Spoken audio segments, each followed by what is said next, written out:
تو کہاں بیٹیاں زندہ درگور کی جا رہی ہیں، اور کہا جس کی ایک بیٹی ہے وہ آرزو کر رہا ہے کاش کہ میری بھی 2 بیٹیاں ہوتی۔ یہ تھی تبدیلی، یہ تھا حضور کا لایا ہوا دین۔ میں وہاں گجرانوالہ مارکیٹ میں گزر رہا تھا تو میں ایک بوڑھے شخص کو دیکھا کہ اس نے اپنی کمر پہ بوریاں لادی تھیں اور چل رہا تھا۔ میری شناسائی تھی تو میں نے رک کے پوچھا کہ آپ اس بڑھاپے میں کام چھوڑ کیوں نہیں دیتے؟ تو اس کی آنکھوں میں نمی آ گئی اور ایسے اس نے انگلی اٹھائی اور آج تک وہ اس کا انداز مجھے بھولتا نہیں ہے۔ اس نے کہا کہ جناب میری ایک بیٹی رہتی ہے جس کی میں نے ابھی شادی کر دی ہے۔ تو میں سوچنے لگا کہ یہ باپ تو زندہ درگور کرتا تھا اور آج یہ بڑھاپے کے باوجود اپنی کمر پہ بوریاں لاد رہا ہے کہ میں نے بیٹی کی شادی کر دی تھی۔ یہ بھائی تو قتل کر دیتا تھا کل میرا کوئی بہنوئی نہ کہلائے، اور آج وہ فیکٹری میں اوور ٹائم لگا رہا ہے، پردیس کاٹ رہا ہے، دکھ برداشت کر رہا ہے، میں بہنوں کے ہاتھ پیلے کر رہی ہوں۔ تو ان کے سینے میں یہ پیار کس نے لکھ دیا؟ جواب ایک ہی آئے گا، میلاد والے نبی نے۔ اب کوئی شخص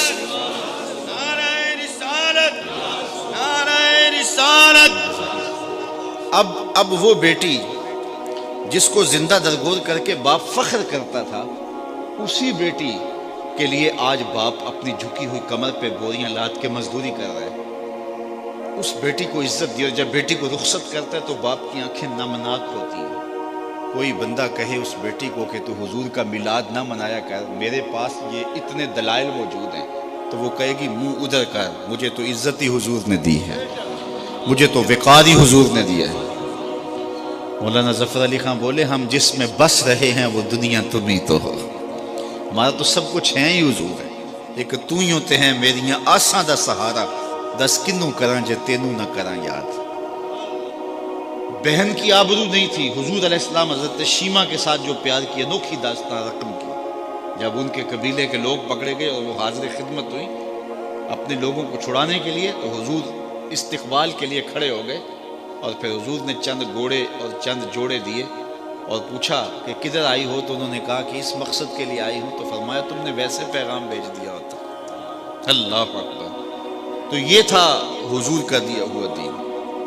ستیلی ماں تو ترکے میں بٹتی تھی، یہ تو سارے جانتے ہیں، لیکن تاریخ عرب ہے کہ سکے 3 بھائیوں نے اپنی سکی ماں کو 900 دراہم میں فروخت کر کے 300 درہم بانٹے تھے۔ یہ تاریخ ہے، لیکن میرے حضور نے جنت کھینچ کے ماں کے قدموں تلے رکھ دی۔ سارا وقار یہاں ہے، ساری عزتیں یہی ہیں۔ ماں باپ کی رضا میں اللہ کی رضا چھپا دی، ماں کی ناراضگی میں اللہ کی ناراضگی رکھ دی۔ پھر خود عملاً حضور نے اپنی ماں کا ذکر کیا۔ ایک دن حضور مسجد نبوی میں تشریف لائے، تا حد نظر صحابہ تھے، تو جو ہی حضور مصلی پہ آئے، عشاء کا وقت تھا، تو ادب سے کھڑے ہو گئے، بس آنکھیں نمناک ہو گئی، اور حضور علیہ السلام نے ایک ٹھنڈی آہ بھری اور روتے ہوئے کہا کاش آج میری ماں زندہ ہوتی۔ انسان نے دکھوں کا دور دیکھا ہو، بعد میں خوشحالیاں مل جائیں تو انسان آرزو کرتا ہے کہ میں نے دکھوں کا دور دیکھا اور میرے ماں باپ نے وہ زمانہ دیکھا، آج اگر میرے ماں باپ زندہ ہوتے تو میرے آنگن میں بہاریں بھی دیکھتے۔ تو وہ آرزو کرتا ہے، وہ تمنا کرتا ہے۔ تو حضور جب پیدا ہوئے تھے تو باپ کا سایہ سر پہ نہیں تھا، 6 سال کی عمر تھی، ابوا کی ریت کے ٹیلے تھے۔ سید آمنہ کو سخت بخار ہو گیا، ام ایمن کو بلا کے کہا میرے اس بیٹے کو بحفاظت امیر قریش عبد المطلب تک پہنچا دینا، مجھے لگتا ہے میرا بخار جان لیوا ثابت ہوگا۔ پھر حضور سے کچھ باتیں کرنا چاہی، لیکن ضبط کے بندھن ٹوٹ گئے، حضرت آمنہ کوئی باتیں نہ کر سکیں۔ جو چند باتیں کی ابن حشام نے سیرت النبویہ کے اندر لکھی ہے، کہا بیٹا ہر نئی چیز نے پرانا ہو جانا ہے، ہر باقی نے فنا ہو جانا ہے، میں بھی جا رہی ہوں، وذکرہ باق و ولد تو توہرا، لیکن میرا ذکر نہیں مٹے گا، اس لیے کہ تیرے جیسا ستھرا بیٹا چھوڑ کے جا رہی ہوں۔ جن ماؤں کے بیٹے اتنے اچھے ہوں ان ماؤں کا ذکر نہیں مٹا کرتے۔ یہ آخری لفظ تھے سید آمنہ کے کہ وصال ہو گیا۔ حضور ماں سے لپٹ گئے، امی آپ آگے بولتی نہیں، لیکن خاموش ہو گیا تھا چمن بولتا۔ پھر ماں کی وہیں تدفین کی اور پتھر کے چھوٹے چھوٹے ٹکڑے قبر پہ رکھے۔ تجھے کن پھولوں میں ہم کفن دیں، تو جدا ہی ایسے موسموں میں ہوا جب درختوں کے ہاتھ پھولوں سے خالی تھے۔ آج مدینے میں حضور کی ماں کا انتقال ہوتا، فرشتے جنت سے پھول لے کے آتے، کتنے صحابہ جنازے میں ہوتے، لیکن 6 سال کی عمر، خیر حضور مکے چلے گئے، پھر وقت گزرے، لیل و نہار کروٹیں بدلتے رہے، پھر طائف کے بازار بھی آئے، مکی کی گلیاں بھی آئیں، پھر آج حضور مدینے ہجرت کر کے آئے ہیں تو ادب کی آیتیں اتر گئی ہیں۔ خبردار میرے نبی کی آواز سے آواز بھی اونچی نہ ہو پائے۔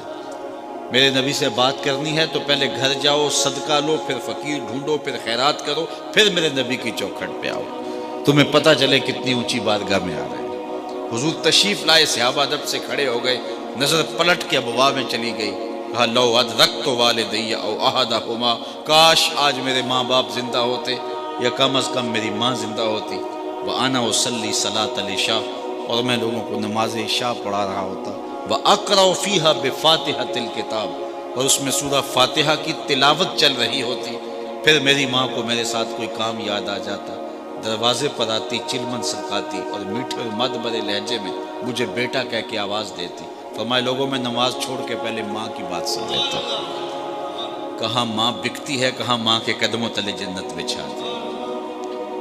آج بیوی کے حقوق کی بات ہوتی ہے اور دنیا کہتی ہے کہ ہم نے خواتین کو حقوق دیے ہیں۔ میں کہتا ہوں کائنات میں اس کی کوئی دوسری مثال لا کے دکھاؤ۔ جب حضرت خدیجۃ الکبریٰ کا آخری وقت آیا، انہوں نے حضرت سیدہ فاطمہ سے کہا جاؤ اپنے باپ سے چادر رحمت مانگ کے لاؤ۔ وہ حاضر خدمت ہوئی تو حضور نے فرمایا کہ فاطمہ اپنی ماں سے پوچھو چادر کیا کرنی ہے، تو وہ پوچھنے آئی تو حضور بھی پیچھے آ گئے۔ تو سیدہ خدیجہ رضی اللہ تعالیٰ عنہ نے کہا حضور میرے بدن پر بخار کی جو حالت ہے مجھے لگتا ہے یہ بخار جان لیوا ثابت ہوگا، میں نے چادر اس لیے منگوائی ہے کہ اس چادر سے مجھے کفن دیا جائے۔ اندھیروں میں بیٹھ کے عقیدے نہ بنایا کرو، عقیدے وہی رکھا کرو جو نبی کے گھر والوں کے۔ سیدہ آمنہ کا عقیدہ یہ ہے کہ حضور کے بدن سے چھوئی ہوئی چادر کفن کے لیے مل جائے تو بخشش کی ضمانت ہے۔ تو کہا حضور میں چادر اس لیے مانگی، حضرت خدیجہ نے کہا اس لیے کہ اس چادر سے مجھے کفن دیا جائے۔ خیر حضور علیہ السلام کی آنکھوں میں آنسو آ گئے اور حضور نے جو جملے کہے، کائنات کی تاریخ میں ایسے جملے نہیں ملیں گے آپ۔ فرمایا خدیجہ تو نے چادر مانگی ہے، لو اردت جلدی لا آتیتک، اگر تو میری جلد بھی مانگتی وہ بھی اتار کے دے دیتا۔ کوئی لاؤ تو صحیح ایسی مثال۔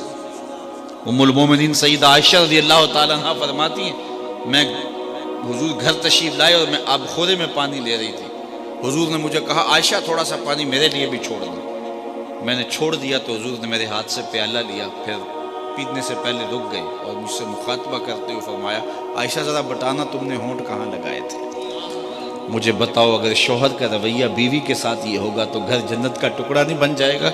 تو کوئی لاؤ تو صحیح ایسی مثال۔ کسی زمانے میں ایک غیر مسلم نے اسلام قبول کیا تو اسے پوچھا گیا کہ اسلام کی کس قدر نے تجھے متاثر کیا، تو وہ بولا کہ سیرت کا صرف ایک واقعہ میری ہدایت کا سبب بن گیا۔ کیا ہوا؟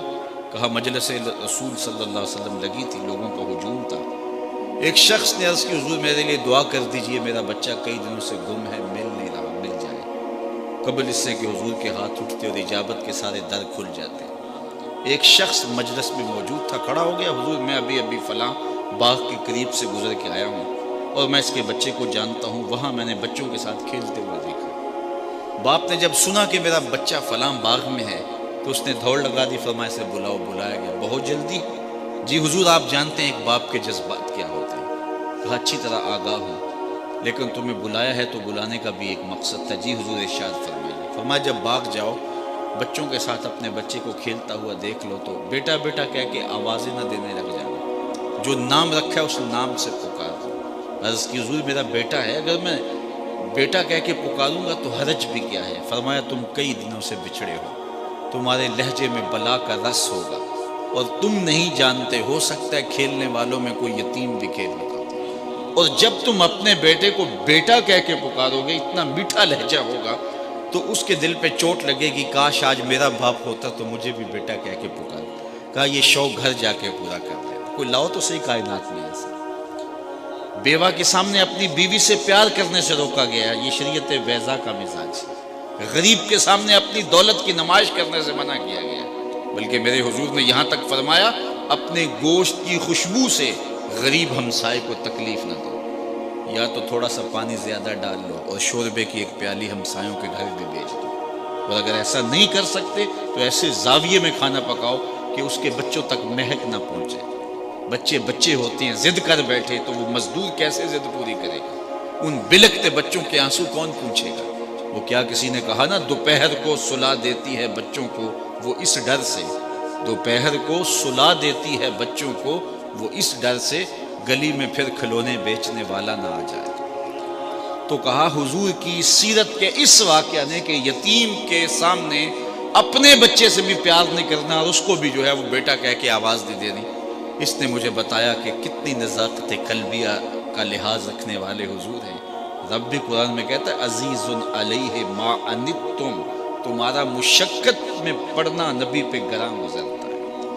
اتنے لطیف جذبات کے مالک ہیں، کوئی لاؤ تو صحیح، لو تدخلوا شوکۃ فی رجل احدکم لوجدت علما، اے امتی تیرے پاؤں میں کانٹا چبھے تو تکلیف مجھے ہوتی ہے، مبتلائے درد ہو کوئی عضو روتی ہے آنکھ، کس قدر ہم درد سارے جسم کی ہوتی ہے آنکھ۔ ایک خاتون تھی جس کا توازن عقلی ٹھیک نہیں تھا۔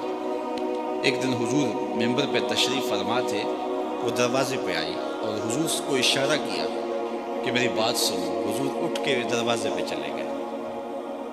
مجھے معاف کرنا، یہ جو پیری مریدی کا ہمارے ہاں کلچر ہے یہ نبوی مزاج سے ٹکراتا ہے۔ آج پیر بت بن کے بیٹھا ہوا ہوتا ہے، اس کا سٹیٹس نہیں دیکھا جاتا۔ رسول اللہ سے بڑا سٹیٹس کس کا ہو سکتا ہے؟ اس بڑھیا کی بات سننے کے لیے حضور تشریف لے جاتے۔ اس نے کہا میں آپ سے کوئی باتیں کرنی ہے؟ کہا جی بالکل کرے۔ فرمایا کیجئے جو کہنا ہے کہو۔ اس نے کہا یہاں نہیں۔ کہاں؟ کہا کہ آپ باہر کھلی جگہ پہ تشریف لے جائیں، میں وہاں آپ سے کوئی باتیں کروں۔ حضور وہاں چلے گئے۔ کڑکتی دھوپ، عرب کا موسم، اور اس عورت کا توازن عقلی بھی ٹھیک نہیں ہے، پھر باتیں سننے کے لیے جس کو حضور مل جائیں۔ وہ کیا کسی نے کہا نا اسی شوق میں کی ہیں تجھ سے ہزار باتیں، اسی شوق میں کی ہیں تجھ سے ہزار باتیں، تیرا حسن تیرے حسن بیاں تک دیکھو۔ تو اس نے لمبی باتیں کی، جب تھک ہار کے خود جانے لگی تو صحابہ کہتے ہیں ہمیں غصہ تو بڑا آ رہا تھا اس عورت پہ، لیکن کہہ کچھ نہیں سکتے تھے، حضور خود دھیان سے سن رہے تھے۔ جب تھک کے جانے لگی تو ہم نے عرض کی حضور اس عورت کا توازن عقلی ٹھیک نہیں ہے، لوگ اس کو دیکھ کے راستہ بدل لیتے ہیں، جس کے پاس کھڑی ہو جاتی ہے پھر جان نہیں چھوڑتی۔ آپ کا وقت قیمتی، بدن نازک، اور کار نبوت کی اہم ذمہ داریاں، آپ ایسی ویسی عورتوں کی باتیں نہ سنا کریں۔ تو حضور نے فرمایا عمر پورے مدینے میں اس بیچاری کی کوئی نہیں سنتا، میں بھی نہ سنوں، ایک تو ہی ہوتے ہیں میری آساں دا سہارا، دس کنوں کراں جے تینوں نہ کراں یاد۔ تو کیا میں اس آقا کا میلاد نہ مناؤں؟ یار ساری زندگی میلاد میں گزار دوں، حق کے شکر پھر بھی ادا نہیں۔ سویر کو بھی میلاد، شام کو بھی میلاد، دن کو بھی میلاد، رات کو بھی میلاد، ساری زندگی اس آقا کے نام لگا دوں، حق کے شکر پھر بھی ادا نہیں۔ ہم اپنے میلاد کو چند دنوں تک محدود نہ کریں، پوری زندگی پر پھیلا لیں حضور کے میلاد کو، اور آقا کی غلامی اور حضور کی نیاز مندی اور حضور کی نوکری کا حق ادا کریں۔ حق ادا فی نفس ہی ہو تو سکتا نہیں ہے، لیکن اپنی زندگی ساری ان کے نام لگا لیں۔ جئیں تو حضور کے لیے، مریں تو حضور کے لیے، زندگی کی ایک ایک سانس وقف کر دیں حضور کے لیے۔ جن کے لب پہ رہا امتی امتی، یاد ان کی نہ بھولو نیازی کبھی، وہ کہیں امتی تو بھی کہہ یا نبی، میں ہوں حاضر تیری نوکری کے